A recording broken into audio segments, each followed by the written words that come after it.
Oh shit, Ben, What? wake up! What's up? Wake up! It's time to do the podcast. Wake Oh up! shit! Oh yeah. Oh, it's time to do the thing that we do. Oh god, funny. love to do. What's the deal with waiting in the line at grocery stores? Am I right? No. Drum. Yeah. Oh man. Hey Ian. Hey, are you a pumpkin spice latte guy? You know, I'm not. I've never been much of a pumpkin person in the first place. Me But you know, either. I'm not here to like. It's so easy to dunk on. You know, it's like the pumpkin spice of jokes. You know, The pumpkin spice of joke. Just easily dunk on pumpkin stuff. That's just come on. Well, you know, I'm gonna go there. I do like pumpkin seeds if you roast them. They're pretty good. Okay. Carving pumpkins can be fun. Sure. Good pumpkin activity. Yeah. I don't like pumpkin pie. Okay, pumpkin con in the field now. Now we've got pumpkin cons. Okay, a lot of pumpkin pros. No pie. What's wrong with is it like the texture? Is it the flavor? I don't know. It's just there's not enough flavor. I prefer sweet potato pie, which is like the equivalent to pumpkin pie almost, in that they taste similar, but one is supremely better. I think that's the sweet potato pie. I think this is when cultures clash because I feel like more white people like pumpkin pie and more black people like myself like sweet potato pie. Now, I could be wrong. I hate to generalize, but I have never, let's just say this, I have never gone back home on Thanksgiving and found a pumpkin pie near the dinner table at all. That's legit. I've never been like, we got pumpkin pie. Never. That's never been a thing. Do you think then, in your eyes, it would be fair to say that pumpkin pie is like the Bud Light of sweet potato pie? Like it promises you a flavor it can't deliver? Yeah, I suppose. It's like Nutella, you know? White people love Nutella. Nutella It's is white true. people's fried chicken. It's true. I go crazy for this creamy brown goodness. I never understood. I was like, it's a little too sweet for me. I never understood the craze. Granted, everyone does love fried chicken. That's a terrible stereotype. These are all terrible stereotypes. Stereotypes are all bad. But for the sake of the joke, I stand by the parallel. Yeah, pumpkin pie just never does it for me. I don't know. I don't know. Interesting. See, and I'm sort of an objective observer here because I'm not a fan of either pie. Pie is a really hard sell for me, honestly. And pie isn't my go-to thing. It's not my go-to thing. I'm really weird with sweets anyway. I'm not a big sweet eater. That's legit. That's valid. Yeah, I don't I like donuts. I go through phases. Cakes. Yeah. Cakes are okay. I can't tell you what it is. I have wanted and have fought the urge for the past month and a half to just buy a fucking ice cream cake for no reason and just fucking demolish it because I am an adult and I can do that with my livelihood. You can do that. I like buy a birthday cake. Why does it always have to be with birthdays? You know, celebrations. Right? Just buy a cake. Just buy a cake and eat the birthday part off or rearrange it somehow, you know? Right. Just throw yourself a little celebration. Like, hey, I'm alive today. I made it through another day and I'm going to sit here and I'm going to eat my 3-layer marble cheesecake.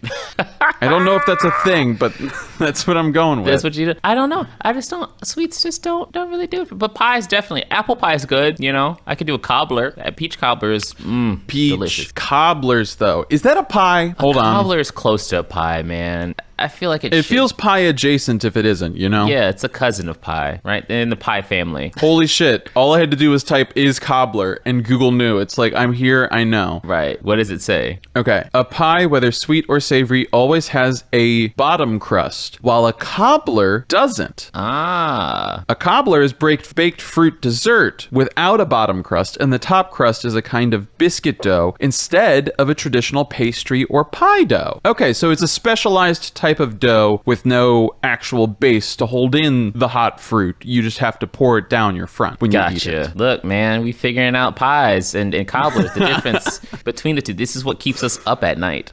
This is, the questions that are ever waking in my brain that Right. I must know, will I sound like an idiot on the internet if I say that pie and cobbler are the same thing? Right. I mean, this podcast is now Too Many Pies. Thank you guys for joining us at Too Many Pies. You want to give the people a rundown of how we do Too Many Pies?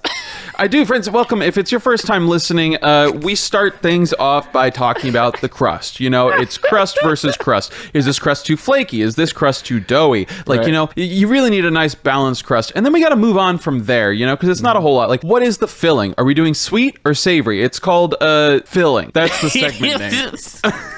Filling. And we debate over whether it should be savory or sweet. And then you come to the top crust and you ask yourself, really? Can't I just have a bread bowl at this point if I'm putting meat in it?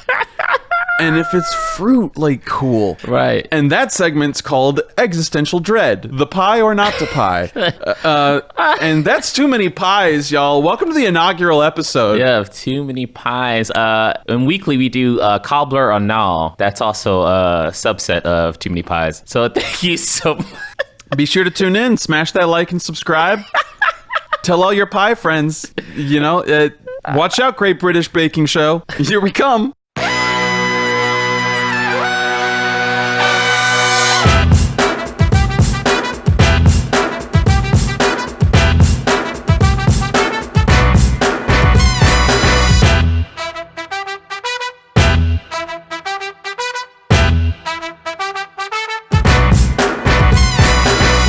Welcome, welcome, welcome. It is episode 75. Episode 75 of what, nigga? Oh, I'll tell you. Calm down. It's Too Many Flix. My name's Ben. We coming. This is this Zian. We're bringing this energy. We're bringing this energy. We are ready to rock and roll. I'm going to give you a rundown of the show if this is your first time listening. If it's not your first time listening, well, I hope you like what I'm about to say. I hope you like, oh, that sounds interesting. I could stick around for that. And if you don't, please just stick around for it because you know what? We'll take it. Hey, listen. I put it on mute. I don't know. We ain't picky. Hey, I scream into the void every day. Why should today be any different? Right. You know? Exactly. All right, first things first, we do trailer versus trailer. We do any of the hottest trailers that have come out recently, and we pit them against each other to see what trailer is the better trailer, because trailers are an art form. That's why we review them. Mm-hmm. And then after that, we go into movie news. What interests us in the movie news world today? We put it on the docket, we analyze it, we talk about it, and we get your fucking brain moving in that direction. You're gonna be like, oh, I didn't even know that was happening in movies today. You're like, yeah, that's what this is here for. And then after that, we give you a hot take. Hot take. That's right. A take about the industry or an actor or a director, anyone involved in the movie industry that you might like and that you might not like. It's going to be it's going to be polarizing. That's what this is about, baby. And you can, comment, like it, don't like it, yell at us, add us on Twitter, do whatever. We want you to get engaged. That's what hot takes is for. Then after that, we give you some trivia. That's right. Knowledge in your motherfucking noggin, or maybe even a game that we just make up on the fly. Sometimes that happens too, but guess what? The trivia button or the jingle will let us know when it's time. It's like, hey, shut up, niggas. It's time to get some knowledge. You better shut start up. learning. Yeah, it's school's in session. Yeah, it's school in session. School's in session right now. We're gonna get that apple because we're fucking teachers of movie shit. You ready for this? Too Many Flix? I'm ready to get this started. Ian, are you ready? I'm ready. Let's do this, baby.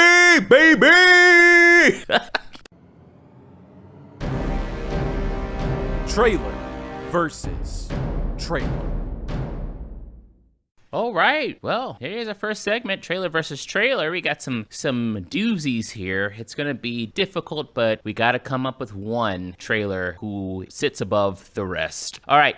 First things first, we have a special guest, our sound engineer, one of the producers on the show. You've heard him before. You'll probably hear him again. He's usually in hot takes, but we're going to try him out on trailer versus trailer. We need some help because we got some good trailers this time around. We got Matt Frost. Matt Frost. What up, everybody? Woo, woo, woo. Matt, do you want to go ahead and take this first trailer for us? Let's get us started here. I do, and I will. All right. Ladies and gentlemen, boys and girls, welcome to Trailer versus Trailer. In the sad clown corner, we've got Dune. Dune is directed by Denis Villeneuve, and it is starring Timothée Chalamet, Zendaya, Oscar Isaac, Josh Brolin, Rebecca Ferguson, Jason Momoa, and Javier Bardem. And the official breakdown of it, as it is posted, is, look, y'all, this book was written in the 60s. It's fucking out there. There's a space empire and a space coup against said empire and giant worms that move through the sand like water. You can use your voice as a weapon. There's a super drug called spice, and it's gonna be a wild fucking ride, y'all. So buckle the fuck up. Straight from the IMDb page. Straight from IMDb. It's actually, I think that's their tagline. Yeah. Villeneuve was very particular about it. He was like, it's a little daring, but this is Dune. Like, you know. Dune. Oh, Jesus. Oh, man. So I love Dune. I love the book. I have read the book multiple times. And I am, I'm going to crib a phrase from you guys. I'm cautiously optimistic about this. Okay. I think that there's a lot of stuff in here that looks super cool. I think the casting seems to be pretty tight. And also, I mean, just like that shot of the worm, I got at the end. Yeah. Oh my God. I got chills. And I really like that. If you look at the construction of the worm, it's got like, it looks like its mouth, it has like kind of like baleen plates, like the way whales have. Like it's sifting things as opposed to like any sort of other, it looks like the way a sandworm could look. Absolutely. The design on this is the standout thing for me personally. Just them showing this really crazy world, because Dune is not a very it's not like your mainstream sci-fi, not to sound like an obnoxious prick or something, you know, but like it's like very dense, and there's a lot of world building, and it just all shines through with the production design of this. But specifically something like, okay, what is the, like, you know, what is the anatomy of a sandworm? How do they function efficiently doing what they are described doing in the books? And like putting that into its creature design, like fantastic. Love it. Yeah.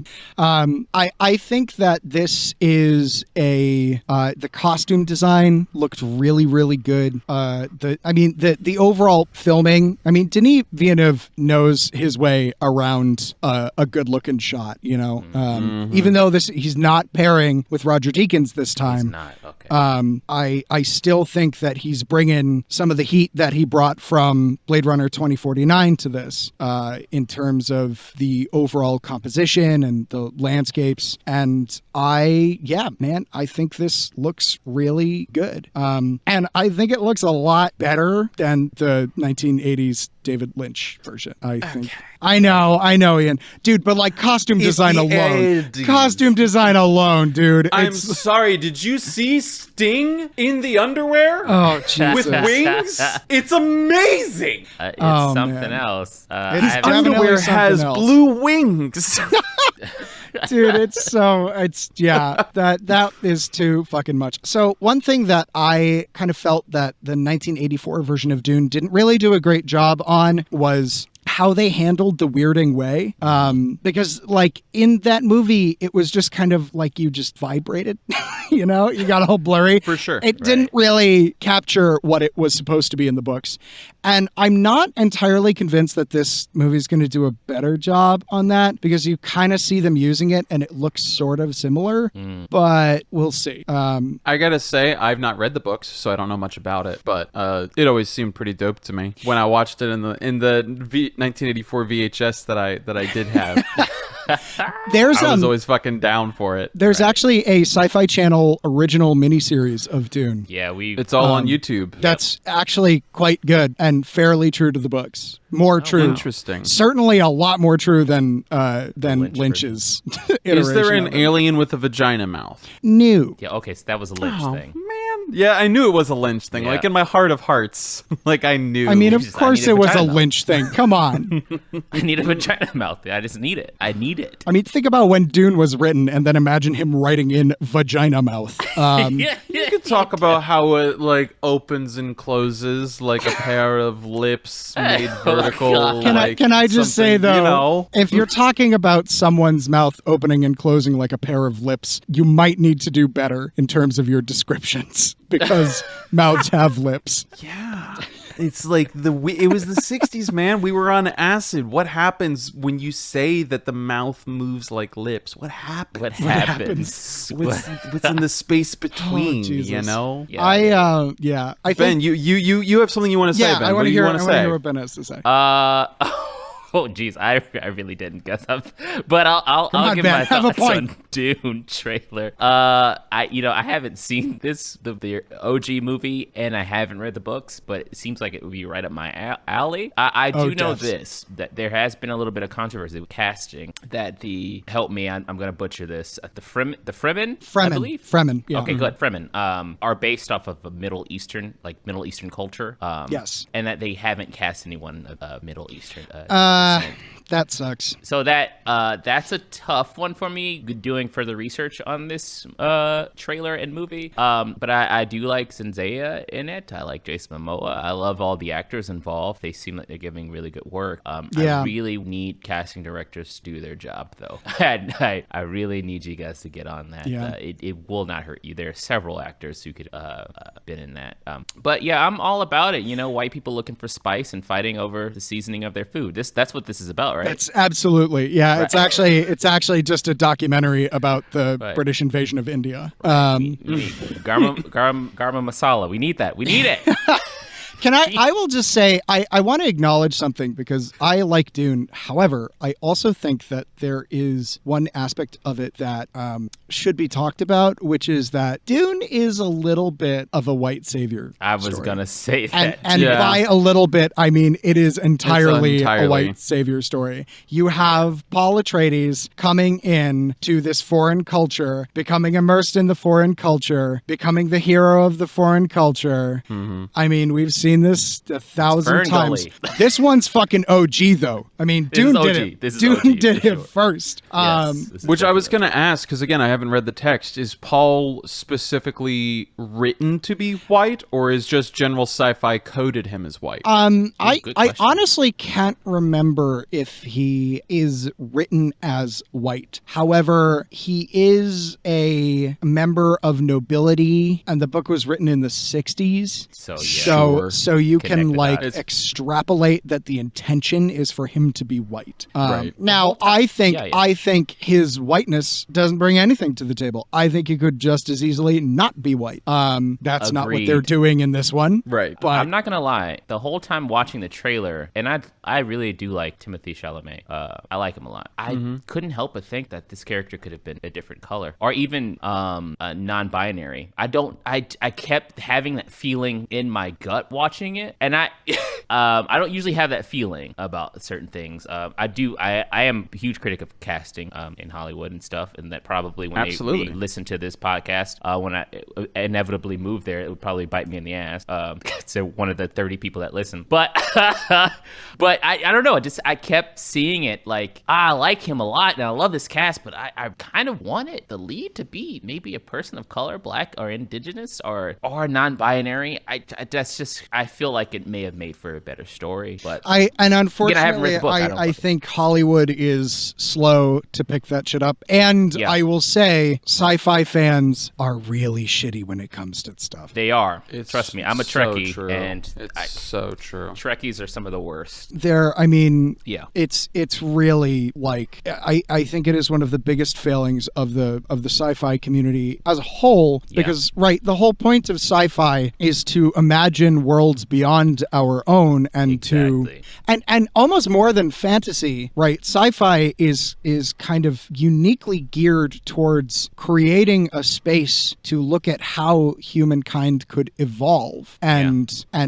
grow and shape itself. And then to take that and be like, it's a bunch of white guys is just not, it's a problem. And I'm sorry, Ian. I'm gonna kick it off to you after this. I promise. No, you're fine. But it bothered me because I love what you said, Matt. Like, I feel like sci-fi, this is why I love Star Trek so much, does a very good job and gives you that opportunity that, let's say, a fucking problematic son of a bitch will be like, well, fantasy has to be this. Okay, that's bullshit. But if that's what you say, sci-fi should be the opposite of that. Yeah, it always should be. To match the the tone and the feel of this trailer, which I love, by the way, but we have to zero it in. This is what this is about. To match the tone with, I believe, was it Eclipse that they were playing? Pink Floyd's Eclipse, if I'm not mistaken. I believe that was the song. I think it was, yeah. I know Dark Side of the Moon pretty well. Just to match the flavor of that. Well, I always think of that song, too, as just in the future and just what can happen. And I would have loved to see a lot more diversity in this cast. I would have loved to see that. Yeah. It would just, I think it would have lined up with what we see visual, which is beautiful and stunning. But yeah. Yeah. And I think that is one of the failings of Dune as it is currently interpreted. Yeah. So let's kick it over to Ian. Yes, sir. What did you think? So I've been a little quiet because I have been reading about the concerns, and they are 110% valid. I, again, am only familiar with the 1984 version, but it makes a lot of sense that, like, of course, yeah, you drew from a lot of Arabic and Islamic culture, and right. So this is frustrating in that regard. It looks stunning. The production design is all there. The song choice for the trailer is excellent. I'm just going to try to keep this real brief. Villeneuve does a really good job of communicating scale with his films and keeping it powerful. But yes, he does. Absolutely. Also still like having it be serene. Like he does a really good juxtaposition of that. I'm excited about it overall. I think that that is a genuine concern that while both of the leaders of the Fremen are cast as people of color, it is frustrating that hardly any of them are been cast as like Muslim actors or Arabic actors. That is a very legitimate concern that Hollywood generally needs to be better about in general. Like America, I think we can put the fucking Islamophobia away now. It's been like 40 years. Please stop making me feel centuries, so old. but like specifically and for the past like 40ish, 30 years. It's that's not going to make or break the movie. It does sour it a little bit for me, but we're here talking about the trailer, and I need to remind myself of that. Yes, and the trailer looks really, really good. The trailer's really good. It's cut really nicely. Yeah, and it does a great job of communicating the general premise and story of the film in so few shots, but really letting the production design do its work. It does the heavy lifting here, and that really shines through. It looks stellar. I think you also hit a nail on the head talking about scope and scale, is that like it gives you... it's like the kind of story you're telling is reflected in the kind of shots you're using. And boy, howdy, do you know that this is going to be fucking epic, because it's just like every shot is like, whoa, this is big. Oh man, that sandworm. I got chills when I first saw that. I was like, I got a little shiver on my spine. And again, it's a stunning shot. It's one of those things where I think Villeneuve is at his best. It reminds me, honestly, of Arrival, how when they first show up to the landing site of the craft and they just sort of look up, it's there, it's present, it's looming, it's powerful, but there's also a serenity to it. And that's literally the last shot that we see from the actual film, is just like this sandworm. It's ripped up the earth, and then it cuts to it just sort of looking down, and there's like a peacefulness to it, even though it is like dwarfing our protagonist. I don't know, I love him for that. He's really good at that sort of shit. Yeah. This reminds me a little bit, and I don't think going for this at all, but like a shonen anime. I really think, I haven't seen the movie, but I really think just by hearing the plot, you're actually crazy close. Yeah, it fits a shonen, so I kind of want somebody to animate. I mean, I will say Paul Atreides is not a 13-year-old schoolboy who looks like a 22-year-old man. But absolutely. But with that aside, yes, he's supposed to be young though, isn't he? He's supposed to be like 16 or something. Yeah, he is actually. You know what? He's supposed to be 16. He has like a trainer who's a little like tough love with him. That's not his father. Oh my god, it's Bleach. It's literally like he has a trial by combat where he puts up a fucking hologram shield and fights his instructor with a knife. Yeah, this would probably have inspired a lot of honestly anime. A lot of Western influences inspired anime. It's and mangas. It's a long enduring story for a reason. You know, like absolutely. It's definitely influenced a ton of shit. Yeah. Well, okay. Well, let's go on to our next trailer. Ian, what you got on the docket, brother? And now for our next contender in the dancing spider corner. Oh my god! Oh god, I'm sorry about that image. Spiders. I do. I don't know why my brain went there. Sad clowns and dancing spiders. You're welcome, everybody. I needed it to be creepy because you did sad clown. Yes, in the dancing spider corner, we have the devil all the time. Dune! Devil All the Time drops September 16th, so literally today as we are recording this. And it is directed by Antonio Campos, and it is starring Robert Pattinson, Bill Skarsgård, Tom Holland, Haley Bennett, Riley Keough. Just so many people. Look, Tom Holland is here, but he's tough because they gave him his father's gun for his birthday. He's going to show you that he is ranged, dangnabbit, and he's not just some cutesy spider person from Brooklyn. Also, our Pat is here, and he's playing an evangelist, so you know he's going to be taking risks. People are killing, and religion is there, and it looks good, okay? Bill Skarsgård is in this. What the fuck? Okay, now we're getting somewhere. And that's the official IMDb description of The Devil All the Time. Yeah, that's directly from IMDb. They're ripped wild from the webpage. Them niggas wild. They've been a little extra recently. I'm here for it though. Oh Jesus! Oh God! Ben, what did you see in The Devil All the Time that excited you? I want to kick it off to you. Oh, you can. Okay. Tom Holland. That motherfucker can act. Everyone in there is doing great work. Robert Pattinson, Bill Skarsgård, everyone who always does great work. And Tom Holland always does great work too. But it's really hard to to display your chops really when you're doing a Marvel movie. It just is. As much as I do love those movies, I do understand the criticism of those. Once we get to that, I completely understand it. Which is why you rarely get great performances. The only good performances you get like Michael B. Jordan and maybe Josh Brolin in that CGI. But yeah, so I think he's been in a few other things, but I haven't really seen him, and they haven't been this mainstream. He's really good. He tried with the current war, and then the current war that was just had the production all was a sorts mess, of problems. wasn't it? In that, it got delayed. They had to recut it, and then It was a whole thing. And this motherfucker's accents on point. Everyone's doing a really good job. A lot of foreigners playing some Southern folk, which is I always think really interesting. I love the way it's cut. It gives you enough to kind of get you in the mindset of what may happen here, but there's enough mystery and intrigue for you to want to watch the movie. It does what a trailer is supposed to do. And I think this is close to the last trailer too, which is they really didn't give you that much at all. But it's enough. I want to watch this. I will watch this. I like it. I like the set. That's where it's taken place. I love the griminess of it all. I thoroughly enjoy this trailer. I think it's a really strong trailer. It does what a trailer is supposed to do. That's the end. I said all that to say that. That's really what I...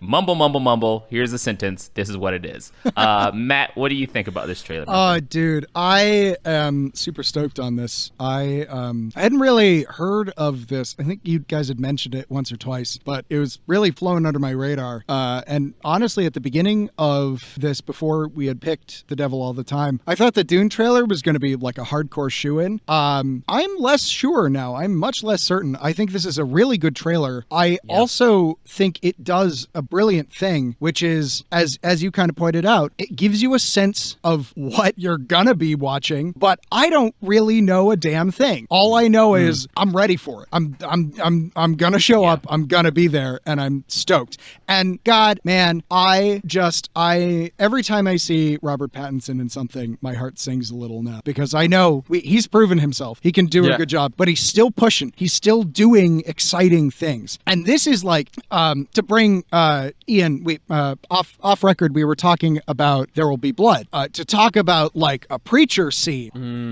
Whoo! Oh man. Just hearing him going delusions is and there's a fucking bowl full of spiders on his face. I don't know what that's about. That was a lot. That was a lot. It was a lot all of a sudden. And I was like, oh, it's this kind of movie, whatever that is.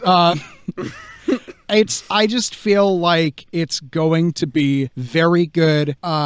And there's a sort of claustrophobia to it that it sits in exact contrast with the Dune one, where it feels very tight. It feels very personal and threatening. The very first shot is a dimly lit room with a birthday candle light. Yeah, and you're like, is this where he's gonna get killed? Oh, it's his birthday. Cool. Right. I think it is a very well done done trailer, and it definitely has me hook, line, and sinker. I can't wait to watch this movie. Ian, what do you think? I'm super stoked for this. Y'all hit on all the stuff. Like, Tom Holland is here doing. He's proving that he should not just be typecast. He's like, I can have that edge that you need. His line, like, "Father, you got time for a sinner." Mwah. Love it. Beautiful.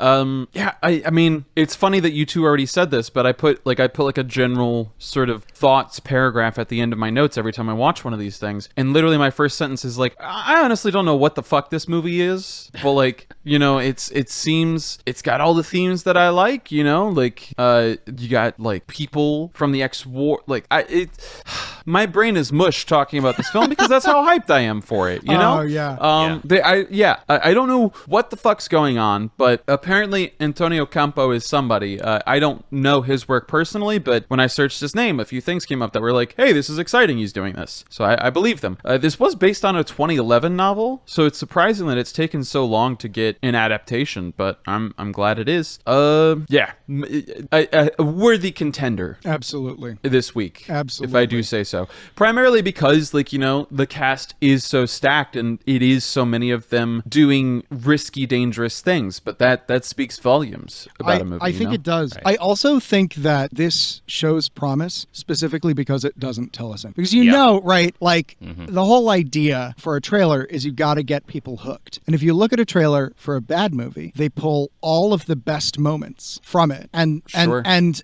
there it's is the only this, thing they have to sell you on it. Yeah, and there's this incredible, I would say, incredibly bad trend where trailers are just like, here's the movie, saved you $15. Right. There you go. That's a little snapshot. And instead, this one is like a snapshot, but it's like a close-up Polaroid, and you're like, what am I fucking looking at? Is that like some leaves? Is that a body? Like, what the fuck? And I'm just like, I'm ready. I'm so ready for it. And I don't even need to know the plot. I know I'm gonna fucking enjoy it. So in that regard, I think it is an incredibly successful trailer. Yeah, agreed. All right, well, this leads us to figuring out which trailer is superior to the other. Ian, who you got in trailer versus trailer? Who wins this bout? Ooh. It's tough. It's not too tough for me, but it is a painful decision nonetheless, if that makes sense. Yeah. On the one hand, you got The Devil All the Time, whose trailer's strength lies in the power of its characters, in the promise of its story and the themes that it holds. On the other hand, you have Dune, wherein the pitch and its premise is showing you a world that you've never seen in the most spectacular way possible. I also cannot be a fair judge in this. It's got to be Dune for me. It's stunning, and I'm really hyped for it. And yeah, it won me over, and all of its little pieces got me. That's my decision. Y'all, what are you thinking? Ben? Matt, what you got? Oh, never mind. Fuck. I don't. Did you say Ben? Did you say Ben or Matt? I said Ben. But you tried to hand it off, and you were like, Oh, yeah, shit, you just fucking Uno reversed it on me. I'm sorry, I didn't hear you. Draw four. Reverse. Fuck Reverse. I'm really conflicted because, as I said, I came in here fucking rock solid on Dune. I was like, I mean, I literally, listeners at home, I requested being put onto this segment so that I could talk about Dune. That's how much I love Dune. That's how stoked I am. I don't know now. That's totally, because look, The Devil All the Time fucking kills. It has the slow burning confidence of a film that's gonna knock you out. Yeah, and I think that if we're just talking trailers and the cutting and the pacing, I think I got to give it to The Devil All the Time. I think I do. In terms of a trailer, I think it's better by a hair, but a hair nonetheless. All right, yeah. Ben, what you got? Yep. What's your verdict? Okay. Tiebreaker. Okay, so Matt, what you got again? No, I'm fucking. I wasn't. Fuck, I was it's Dune this time. Now it's Dune. It's Dune now. I'm sticking with it. Okay. Yeah. All right. So they're equally, to me, I think, on equally good trailer. They're tied, but I'm not gonna say that it's tied because that's a cop out. So I will purely base it off of the music that I heard. I love Eclipse. Dark Side of the Moon is one of my favorite albums of all time. I gotta give it to Dune. Word. Great music choice. Music goes a long way Music for, goes for a long movies. way. People always, and one of my favorite tips that I see now, because I've been, again, trying to learn the craft of filmmaking myself, and one of my favorite tips that I always see, and it always amuses me because so many people seem to have to drive this point home, is like, give a shit about your audio. Like, you'll go and make the film look pretty, and like it's gonna feel flat no matter how dynamic it looks if you fuck up the sound. I mean, I'm preaching to the fucking audio choir over here with as a sound person, that is true. Because the thing is, look, if you have shitty video, it's bad. But if you have shitty audio, it's unwatchable. Like, if your shots are blown out, you can be like, stylistic choice. If your audio sounds bad, that's it. That's all she wrote. Yeah, you know? You can always tell the amateur from the professional too. Audio. That's just always. I'm like, that's person's a great still point. learning. Like, so yeah, Ben, don't feel like choosing because of Eclipse is a bad call. Like, sometimes that fucking music is what it takes. That shit slaps, and it was a great cover of it. It slaps. It was a great cover. It was, it was so good. Yeah. Yeah. All right. I'm glad Dune won. I'm glad Dune won. I feel like it deserves it. Yeah. Oh my. But we love an underdog story. You know, it's like Rocky. You know, like the devil all the time showed up and he contended. That was like. And he lost, but you know what? We still are proud of him. We're still That's proud. Rocky, right? That is Rocky. It was close. I almost went the opposite direction. That fucking damn Pink Floyd. Those my boys. Hell yeah. All right. With that being said, let's move on to our next segment. Ian, you got anything else? You guys got anything else? No, I'm all good. No. Friends, if you saw any trailers that maybe we glossed over, maybe there was something you liked better than the Dune trailer. Maybe you think Matt is 100% right, and like we need to like re-examine ourselves because the devil all the time is the clear winner. We'd love to hear your thoughts. Go ahead and reach out to us on any of our social media platforms. We're on Twitter, Instagram, and Facebook. You just got to look for Too Many Flix. That's the number 2 at the beginning and an X at the end. In the studio with no central AC. Flix News. All right, here we are in Flix News. Matt has left us, but he will be back for a later segment. But let's get kicked off here with our first bit of news. Jonathan Majors lands a key role in Ant-Man 3. Thank you, Angelique Jackson and Adam B. Very at Variety. Okay, and that role is, I think, theorized, or people are predicting that it could be Kang the Conqueror. Kang the Conqueror is one of the big bads of the Marvel universe, comic book universe. He controls and manipulates time. There are several versions of Kang. So this would be a big deal if it pans out. And we love Jonathan Majors. He's a fucking phenomenal actor. If you haven't watched Lovecraft Country, do yourself a favor, watch Lovecraft Country. If you have the ability, we understand that all these applications and streaming platforms are a lot. We get it. That's why we do this podcast, to let you know about stuff like this. So if you have the ability, watch Lovecraft Country. It's the best fucking show on television, and he is really fucking great, and I love this. Get your money, player. Ian, what do you think about this development? This is super exciting. Jonathan Majors blew me away when I first saw him in The Last Black Man in San Francisco. He does this amazing job of portraying, I can't remember his character's name in it, but he brings this level of intense vulnerability that is so rare to see, and he makes it seem so effortless. And then to hear that he is going from, like, you know, a smaller scale indie thing like that to possibly being in the MCU as like one of its major big bads in little under a year. Like, it makes my heart swell for him because he is immensely talented. I think he's going to be a household name very, very soon. Because he's so wonderfully talented. And again, he's a very physical guy too. Yeah, he is. That's something I noticed in Lovecraft Country, is that they make excellent use of his fantastic physicality. And sometimes I think the physicality can overshadow an actor's emotional depth, or sometimes it's used as a crutch to, you know, to help prop that up even. But he does a fantastic job of never lacking on either side. He's always got this intense amount of personal investment in his scenes, but also like uses that in his body in a fantastic way. I love this. This is so exciting. Oh yeah, it's good news because he's gonna make that paycheck, baby, that bag, get that bag. And also he's great, and he deserves everything he has. All right, with that being said, let's move on to our second bit of news. Ian, what do we got on the docket, my friend? Our second bit of news, Ben. Major titles get pushed back after a lackluster response to Tenet's theatrical release. Movie theaters buckle up for a cold fall. This reporting, by the way, y'all, a lot of this comes from Variety. In fact, I think this is Flix News is brought to you by Variety this time because Rebecca Rubin and Brett Lang did the major heavy lifting here. So big surprise. The world wasn't really ready to go back to see blockbusters amidst one of the worst global crises we've ever faced. Shocking.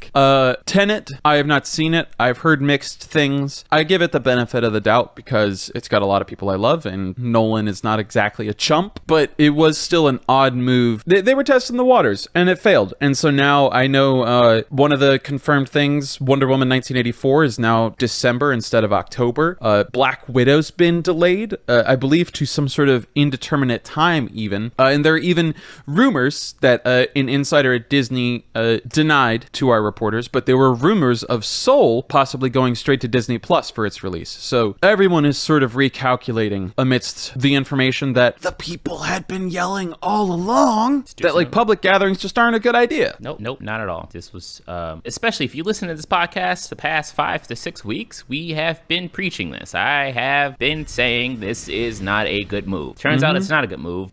They tested the waters, they failed, but they put people's lives in danger. I'm sorry, Christopher Nolan, I understand that your movie was filmed a certain way, it looks a certain way, and you want people to experience it a certain way. I get that, but sometimes you have to put your artistic integrity aside for people's health, and I feel like I shouldn't have to say that. You should want this to come out next year. I think Wonder Woman coming out December is a terrible move still. It is still the fall. It is in the middle of winter. Fauci and the CDC are saying that we should expect a second wave. That's going to be in the middle of the fucking second wave. I am not going to see these movies in theater. I personally will not. And I suggest that you do not as well. We didn't do what the fuck we were supposed to do. Right. So we don't get good things. Not for a little bit. The end, period. This isn't surprising at all. And it's not surprising like we that had to put our nation on timeout. Yep. And then we got too antsy in timeout and everyone's like, well, fuck it. And then you gotta Right. We can't, unfortunately, because that's just the way it is. And even theaters overseas have seen like tentative, like, oh, our numbers did kind of spike again. So that, everything's still being figured out. Yep. I agree that Wonder Woman and any major blockbuster before the end of this year is, I'd bet, some sort of like studio thing that's like, okay, like we gotta be the one that works, that comes out this year. Like, but it's just not, I'm curious to see where we are by then, because everyone thinks there's going to be a vaccine by November, December. Who knows? Yeah. In the meantime, and if that even works or not, who knows? In the meantime, like, just expect more delays. I guess that's the news. Yeah. Expect delays. Surprise. Because here's the thing. We're in an abusive relationship with our country right now, right? But we keep trying to look past it. I wouldn't say abusive. Let's say we're not in a good relationship with our country, right? Because I don't want any light or abusive relationships are terrible. I want, let's say we're just not in a good relationship with it, right? We obviously need to see other people. We obviously don't get along and can't communicate well. But for some reason, our country keeps pushing, like, let's have a baby and pretend like things are back to normal. This will help our relationship. But we need to get to the root cause of why our relationship is dwindling with lack of communication and one of the parties in the relationship being extraordinarily selfish. So that's why this relationship doesn't work, but because you keep trying to make us fucking watch movies. And with that being said, I'm gonna move on because I could talk about this fucking shit all day. It's fucking maddening. And let's get to one of our heftier topics here. Jason Momoa stands with Justice League co-star Ray Fisher over allegations of mistreatment by WB and Joss Whedon. Thank you, Jordan Moreau and Adam B. Very. Like Ian said, everything's fucking Variety today. So thank you, Variety, for these scoops. So if you guys don't know the saga about this, I don't know if we've talked about it in great detail, and I'm going to kind of brush past for the sake of time, but I'm going to give you the bullet points. Ray Fisher is, in case you don't know who he is, if you haven't seen Justice League, he plays Cyborg in the Justice League movie. Of course, Zack Snyder had to step down because of the untimely death of his daughter. She committed suicide. It's real. It's a disease. It needs to be taken seriously all the time. So he did what he had to do to take care of his family. So Joss Whedon came in to try to salvage salvage the picture, but under his tremendous amount of stress, which is no excuse to mistreat people, he is apparently, allegedly, he was kind of abusive and was rude and unprofessional to a lot of the cast members and crew people. And so was Jeffrey Johns, who is one of the producers. He also is a comic book writer. I'm sure a lot of you know him. If you are a comic book reader, he did a lot of the Green Lantern stuff. That's one of his prominent roles. But yeah, so there's a lot of turmoil here. Ray Fisher called him out, especially when Black Lives Matter would hit an all-time high. It's like, hey, I was also mistreated in this fucking shit, and a lot of people of color are mistreated frequently, and black people in Hollywood. And he goes and said, and I'm putting you on fucking Front Street. WB apparently is trying to sabotage them, sabotage him. And good thing that Jason Momoa has been a good friend and co-star by coming out and saying, this is bullshit. I got my boy Ray's back. Y'all ain't shit for this. And Ian, I know you have a couple of details here as well, and I think a couple of quotes. So I'm going to kick it off to you. This is good. I'm glad Momoa has his boys back, and I'm glad we have further confirmation that Ray Fisher was indeed perhaps telling the truth in these events. And of course, you should believe a black person when they say they're mistreated. I mean, by white people. All right, Ian, what you got over here? A little bit more insight on the story. Sure. So you've covered a lot of the broad strokes. Yes. Fisher had already been voicing these allegations, and then on September 8th, Momoa stepped forward and said, yeah, this shitty behavior needs to stop, okay? On top of that, he alleged, and it's hard not to fall in line with Momoa's line of thinking on this. He alleged that there were recent rumors said that the actor was going to voice Frosty the Snowman. He alleged that this was actually a disinformation campaign meant to drown out Ray Fisher's allegations. Fisher posted the allegations about Whedon and Warner Brothers mistreatment on the morning of July 1st, and then approximately an hour later, according to the investigators at Variety, an hour later, the announcement about Momoa playing Frosty was released. Momoa said that, and I quote, I just think it's fucked up that people released a fake Frosty announcement without my permission to try to distract from Ray Fisher speaking up about the shitty way we were treated on Justice League reshoots. Serious stuff went down, it needs to be investigated, and people need to be held accountable. There's a whole bunch of other stuff that's tied to this. Just this past Monday, Fisher had claimed that Warner Brothers investigators have, and I quote, conveniently avoided contacting key witnesses who gave damning statements to WBHR, and they've also started interviewing with and have since ghosted witnesses that have implicated former and current top-level executives. So there's something rotten in the state of Warner Brothers, and it's really, really great to see someone with the clout like Momoa step up and help uplift a fellow actor like Ray Fisher, who is a smaller following, he is a talented young actor, but he has nowhere near the star power that Momoa has. I love this because we're seeing a glacial change, but a dynamic shift in Hollywood wherein people are no longer afraid to advocate for themselves for fear of losing their jobs. That risk is 110% still there, but they're sick and tired of it. We as a culture are recognizing that hey, maybe people are people and we should just treat people well. And if you're suffering mistreatment, you don't have to, because now we as a community want to be there to help uplift you. I am not here to defend Twitter. Twitter is a fucking dumpster fire any hour of the day. But also it's great for stuff like this, because this is how we get these stories shared. This is how people who, feel like their jobs are being threatened and they're being disrespected can reach out to a community of people that want to help uplift them. I think this is severely disappointing, one, for the obvious reasons on Warner Brothers' part, but also incredibly inspiring that you have both Momoa and Fisher, we're going to make a stand and we're going to talk about this. We can't let this just be swept away. Yeah. It's been known in our industry has been tough. It's already tough because, we have to deal with rejection a lot, but on top of that, it was almost an unsaid rule 10, 15 years ago, maybe not, maybe even 5. All this stuff is coming out that you just got to eat shit before you get, consistent work. Before you get big, right. Yeah, before you get big. You just got to eat shit. You're going to be treated like shit because you're nobody. And we're learning that people's lives actually have value, and just to say people are nobodies is not okay. And to treat people, to take advantage of those power dynamics that are already inherently built into show business. It's great to see that is, John Boyega showed up at Black Lives Matter and said, I'm worried afraid I'm never going to be cast again because of that. Like, that's insane to be like, I have fear of never working because I'm out here advocating that black people and people of color are human beings that deserve not to be extrajudicially killed. Like, that's, and so as disappointing and frustrating as this story is, it also signals to me that there is hope and that things are, again, even if glacially, changing. Yeah, I agree. Well, with that, let's go into our next segment. Sick. God damn, that's hot as hell.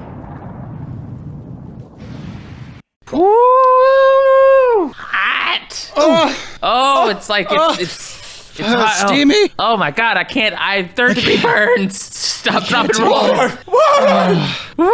Fire!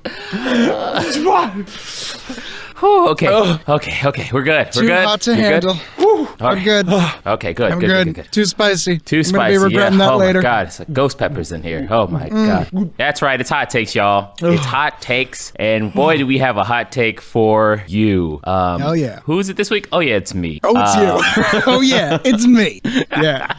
What's your hot take, Ben? Step back, everyone. Step back. You got to Everyone, do it. clear the This room. is going to be controversial because I know this is critically acclaimed, and I think the majority of audiences enjoyed this movie. It's a Joaquin Phoenix film, directed by Spike Jonze. Her, 2013. I don't think is that great of a movie. Oh, boy. I do not enjoy it at all. So I'm going to start off here with some good things, and I'm going to make this actually pretty brief. But I will say the cinematographer Hoyt van Hoytema, phenomenal.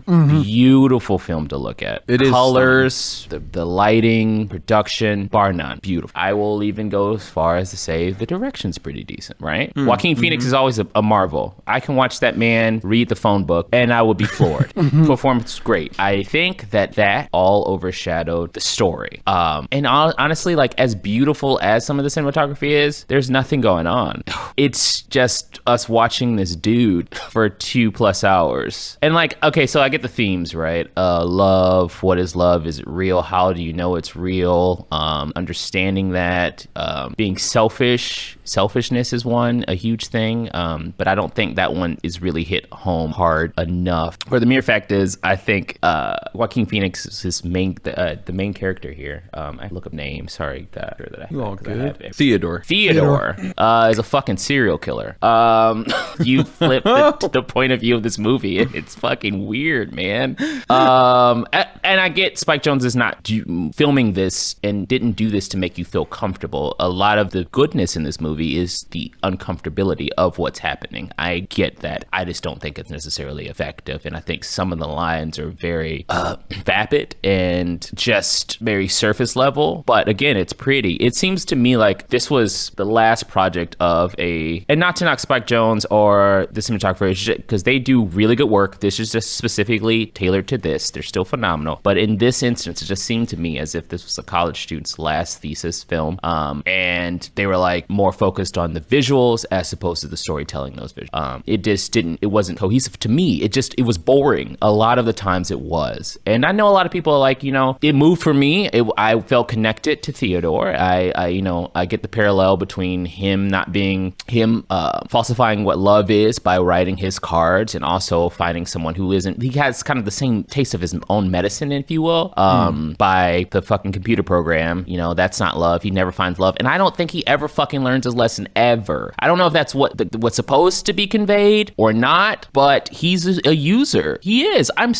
Theodore to me is a user. He just used up these women for all they needed, and one of them finally, who happens to not even be real, was like, dude, I'm gonna do my own thing now. Like, we're leaving, and if you ever find me, like, you know where to find me. It's like, no, I don't, because you've gone into some fucking third, fourth, fifth dimension type shit. I don't know how to find you because that's physically impossible for me, but thank you for leaving. It just doesn't. It's just the trajectory of his story is not clear, and he doesn't learn anything. It's not clear enough. That statement of him, hey, oh man, I get it.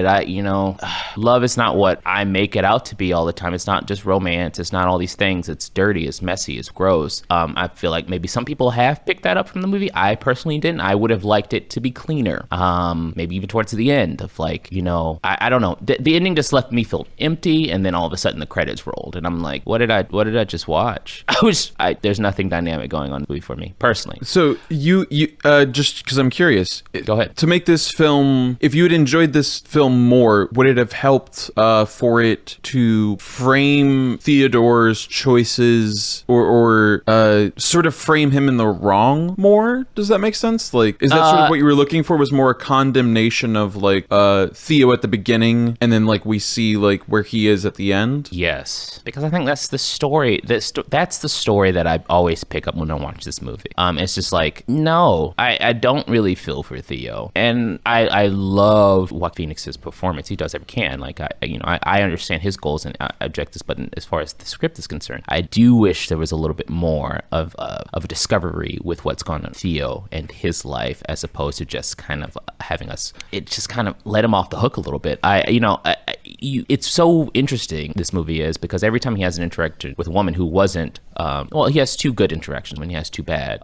But as far as his dating is concerned, you start off with his sex call. His woman is absolutely like out of her mind, asking him to choke her with a cat, and you're just like, yeah, it's funny, but it's like, okay, that's weird. But you let it off. You're like, okay, that's a weird encounter. Sure. And then he meets Olivia Wilde, which is another character in the story, and they seem to hit it off. And then forcefully through the writing, she's just like, you're a creep, which never is explained. She just all of a sudden just like, you're creepy, leave me alone, run away. And it just makes it seem like every encounter that this man has is just a poor encounter. And I'm just like, maybe so, but like, I don't know. At what point, what does the common denominator become? Yeah, important? Exactly. It just, what? Like, I don't know. Everything just definitely seemed like it was written from a man's perspective. I mean, it's just like, what, all these women are crazy that he's seeing? Is like, yeah, you should feel bad for him because there's none but crazy women out there. And he found someone who's not a real woman, and she could give him all the needs that he wants, which is the lesson I think you're supposed to learn, but I don't think it's fucking clear. Does that make any sense? I just don't think the clarity is there. You please object. I would love to hear. So I think that you are onto something, because I actually agree that and I think, to your point, Ian, I think it would have benefited if we had so one of the things that I remember learning back in college in writing classes was to like roll your character back.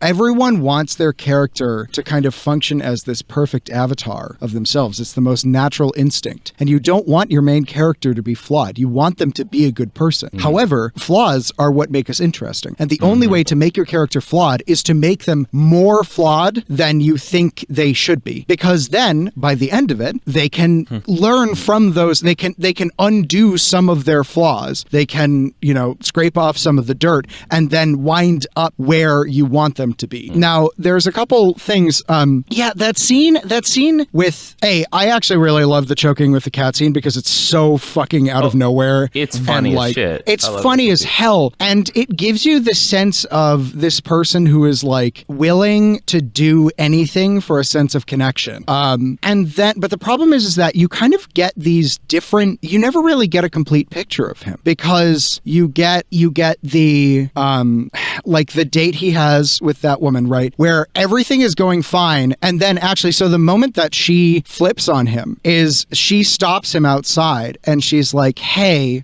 you're not gonna this isn't just like having sex and then not like doing anything else, right? Because like I'm at a point in my life where I am looking for some sort of commitment, and that line, specifically the like commitment thing, like freaks him out, and he's like, I can't do this. And then she flips on him and she's like, you're a creep, blah, blah, blah.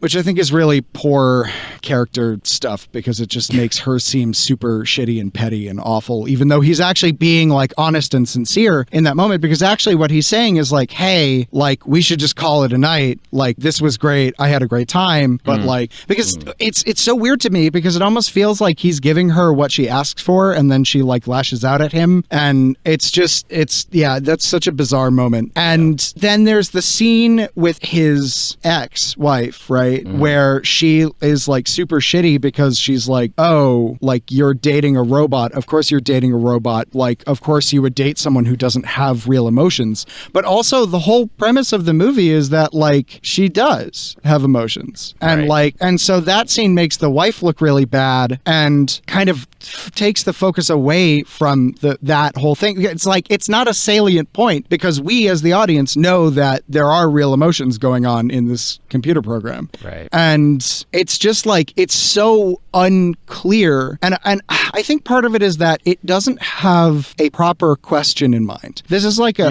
philosophical film that doesn't really know what it's asking. Yes. Because it's not really asking what is love? Yeah, I mean, like that is its question, but it's like that's not specific enough of a question because the question at first is like, are you asking can robots feel? Are you asking like it just doesn't like it's kind of philosophically and emotionally scattered. And I think you're right.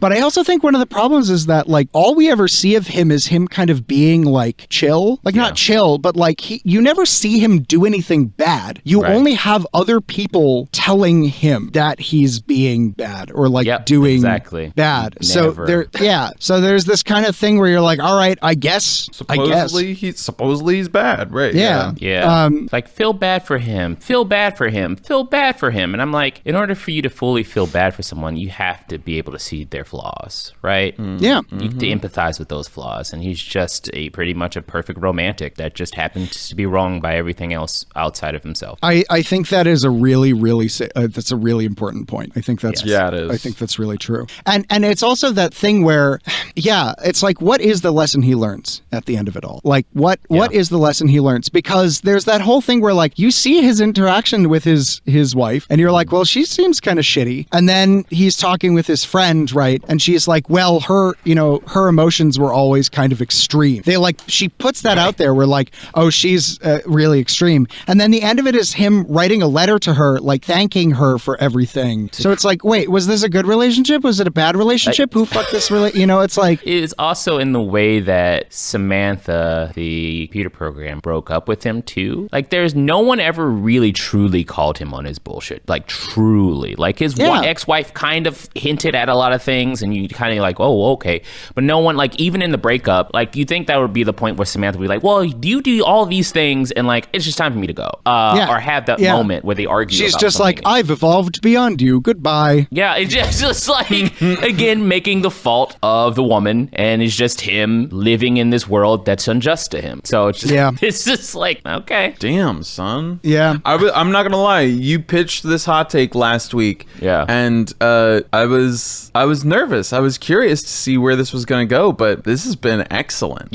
I agree. You hit the nail on the head. There were like, I remember when I first saw it in theaters, like I was an idiot and like I saw it with like rose-colored glasses because it was such a cool depiction of the future. Like this film, as you pointed out rightfully at the start of this, does so much right that it was very easy for like what was I, like 23 at that point, 23, 22-year-old Ian to get like now like early 20 Ian to be like enamored with it as a film because it looked pretty. But you're right, like the themes in this, especially like how they constructed Theodore's character, is like hasn't aged perfectly and is rather questionable when held up to a lot of scrutiny or medium scrutiny at that. Because he never has to reckon with himself. You know, if someone tells him something bad about himself, they are always made out to be like just not hip, just not like with it. They don't get it. Or just like emotionally unintelligent or like I just think there's also this kind of weird dynamic that is never ever talked about, which is the fact that at the end of the day, this is essentially a person engaging in a relationship with a computer program that is at its core in servitude to I was going to point out that the power dynamics, like of course their relationship would flourish with a selfish guy because like at Samantha's Amanda's birth, like her programming dictates like, make this person happy. Well, like, and I feel like there's so much that could have been done with like the idea that this person like gets into this relationship because all they ever wanted was someone who would like just do whatever they wanted and like be subservient, and then have to reckon with that. You know, it's like where not even the computer program that you have it, but they don't ever. There's a lot of directions that this movie could have gone in, and instead Ex Machina does it better. Can we just all agree? Absolutely. Ex Machina does it better.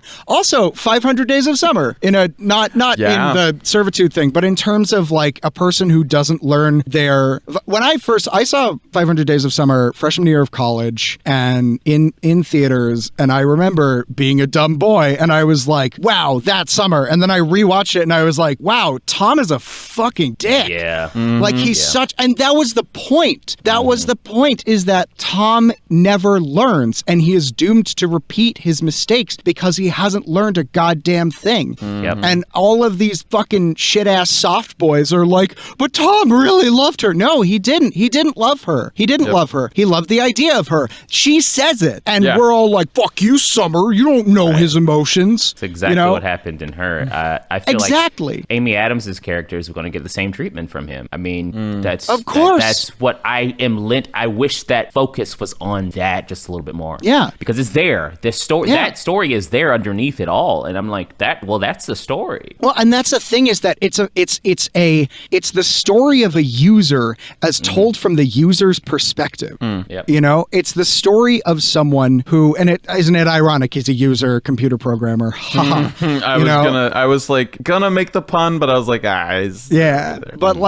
he's a user, but it's like a sympathetic story. So you always it's like the fucking Room. You know, the Room is like this story of this guy who's always good and everyone shits on him for no reason. And this is the same, just a way higher production value, and significantly better acting. Joaquin Phoenix is like, he's one of those actors that like I would read like a phone book. Like I would have, he could read the dictionary and I would be like, all right, like I'll watch this for at least 4 hours. You hear that, Hollywood execs? 2 people now are on record saying that they want to see Joaquin Phoenix read the phone book. What are you doing? What Don't need another reboot. This material's right there. Right. I think the better question is, where will we find a phone book? Yeah. Who makes phone books? Sure. I know, right?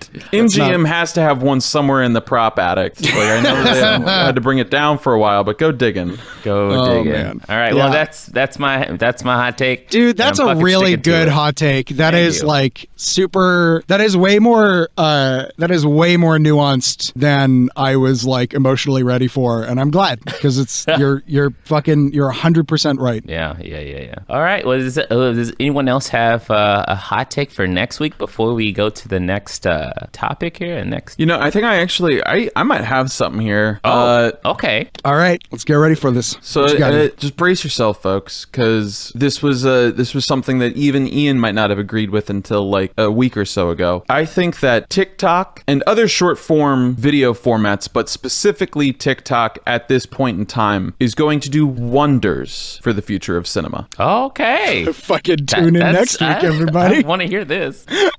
Oh, Jesus. I can't wait. Oh, boy. Brace yourselves, fam. Here we go. Here we go. It must be done in 7 seconds. I'll be taking no questions. Thank you so much. Just hitting the mic as you go. Oh, shit. Well, all right. Awesome. Why don't you guys go on to your next segment? We'll see you later, Poppy. Bye-bye. Oh, shit. You know what that noise means? It means that Ian didn't make a new jingle for this, but we're playing a different game. It's all good. We played a different game. We're playing tag. We played it a couple weeks ago, and what that is pretty much we give a tagline from a famous movie or an obscure one, and we try to figure out what movie correlates to that tagline. It is pretty fun. It's like trivia, but a little different. I like seeing what type of flavor the marketing team gave a movie. I think it's kind of cool. I like it a lot. Absolutely. Mix it up a little too. You love it. You love to see it. Would you like to go first? Do you want me to go first? How you want to do this, brother? I'll kick us off. Okay, cool. Ben, Your first tagline of Tag Your It. If at first you don't succeed, lower your standards. If at first you don't succeed, lower your standards.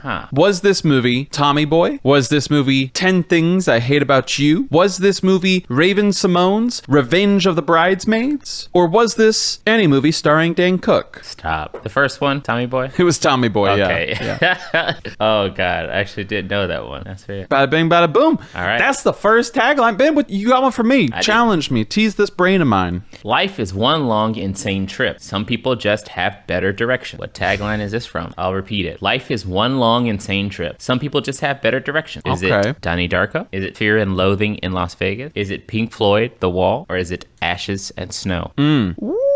Ooh, okay. Part of me wanted to go with Donnie Darko. I'm curious about this Ashes and Snow, though. I might do that. I don't recognize it. It seems like a sleeper. Is it Ashes and Snow? Your first gut instinct was correct. It is Donnie Darko. Son of a gun. Okay.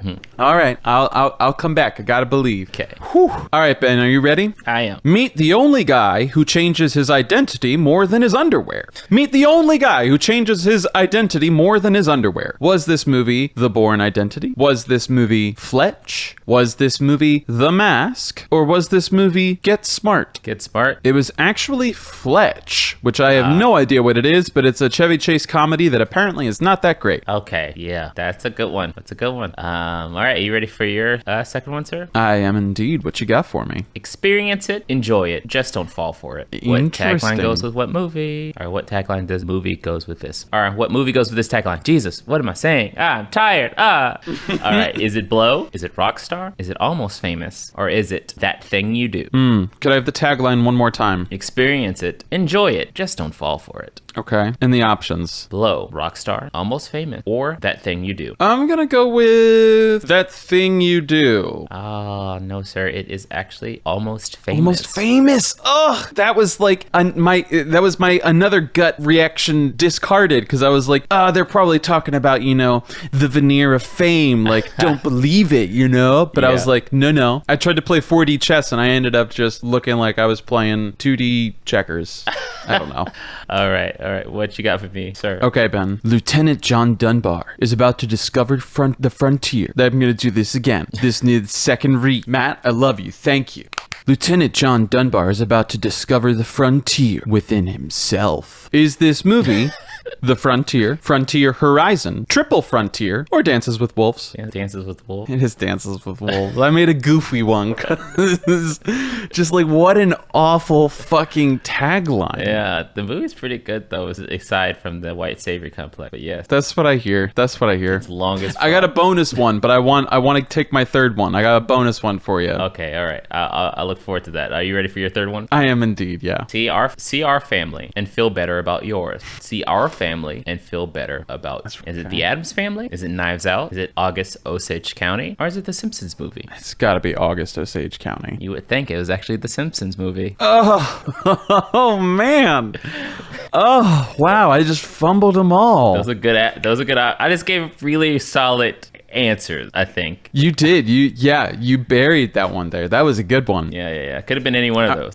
It could have been. And I was like, maybe Knives Out, but I remember it had something else. No, I mean, like Simpsons again. I was like, too obvious. And go ahead, eat yourself, doofus theories. All right, Ben, are you ready for bonus round? Yes, I'm ready. I don't even know if I should give you the options for your bonus tagline, Ben. Don't ever cross Alex Cross. Oh my God, come on. It's Alex Cross. I love it. Oh, that was shitty. Oh my God. I think we need to watch that movie at some point. Jesus. We might need to. Your options, just for fun, were Jack Reacher, Dave, Charlie Wilson's War, or Alex Cross. Charlie Wilson's War, of course.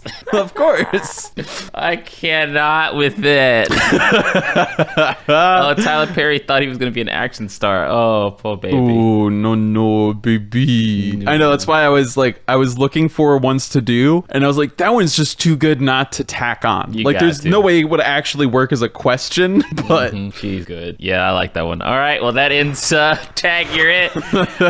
Thank you for joining us for this little trivia, little knowledge in your brain for some tag stuff. Now you know how to market a movie. Now you know it. Yep. Good for you. you. And it's not like some of those, I'll tell you what. Okay. Well, Woo! That's what it. another fantastic evening. yes, another one in the BO. Okay. Been nice. Oh man, what a good episode. 75, man. It's been a pleasure doing them with you, my friend. My And good you. friend. Yeah. Also, you, Matt, you listening up in the sound engineering, heavens and mountains or wherever you may be. We love you. We appreciate you.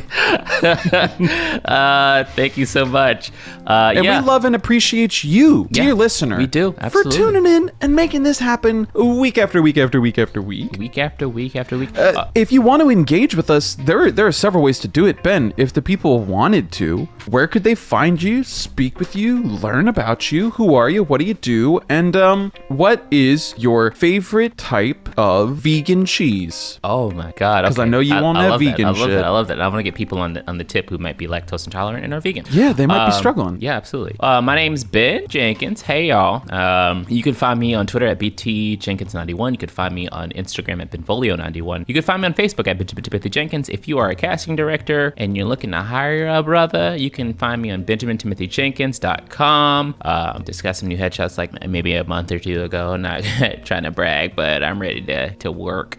Also, my favorite vegan cheese right now is a mix between Follow Your Heart and I think it's Chow. Chow is really good. It's spelled CHOA. Oh, sorry, CHAO. No, sorry. Yeah. It's delicious. It's the closest thing to actual cheese that I've tasted. And yeah, I know I have been vegan for a while, but I still do remember what dairy cheese tastes like. I'm not that removed. You don't Daya forget the is taste the of worst. cheese. Huh? I was just fawning over cheese. And Oh yeah. I'm sorry. I did.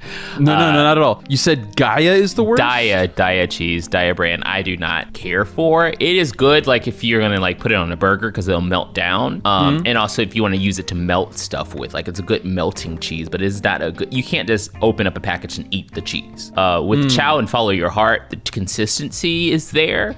You can probably slightly, barely tell the difference. With Chow, you can't really tell the difference at all.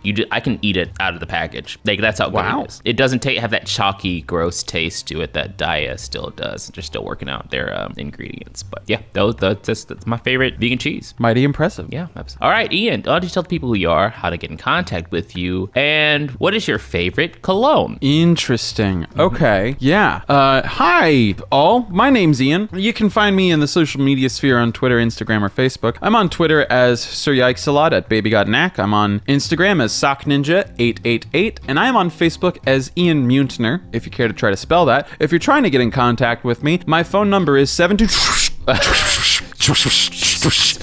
And that's usually I get back to you within a day. Also, let's see, my favorite type of cologne. Oh man, I'm kind of being put on the spot here. I don't have a ton. I really like and now I'm self-conscious because I've heard like jokes that this is like a dad cologne. No, but dude. I never got like a bunch of cologne growing up, you know? Right. And so really the only one that I've used when I do use it sparingly is Drakkar Noir. Oh, that's not a dad cologne. Okay, good, because I definitely did have a partner tell me one time when she saw it on my nightstand many years ago, and she's like, my dad wears that. And I was like, I didn't know that cologne was ageist, but... You should have been like, your dad got that drip, though. Your dad got taste, that's why. Yeah, your dad got taste. That's what... I bet your dad be smelling great, huh? He be smelling fresh as hell at the feds watch. Fucking mean. No, yeah, that's a good one. My dad used to wear cheap colognes.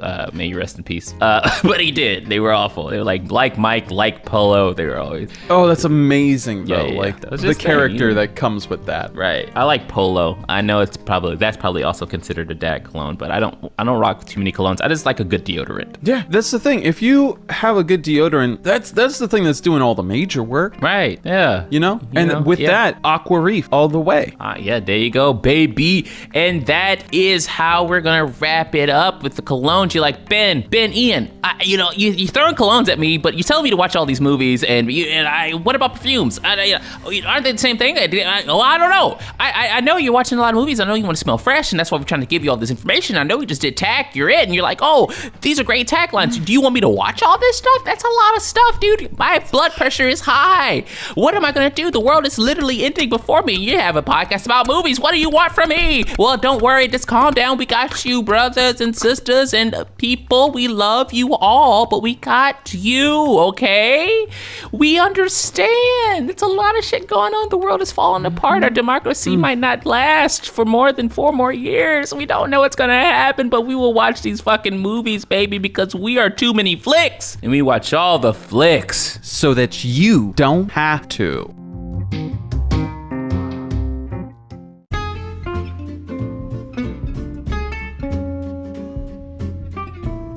Hey, you made it to the end of the episode. Thank you so much for listening all the way through. We have a few things that we want to cover with you before we sign off here. First things first, if you want to get in contact with us for anything at all, please leave a comment, subscribe, anything like that. You can contact us on any of our social media platforms. It's number 2 and an X at the end. That's at Too Many Flix. The number 2 and an X at the end, and we will get back to you as soon as we can. Again, subscribe, comment on anything that you see there. Also, on any of the podcasting streaming platforms, please rate our show and review it.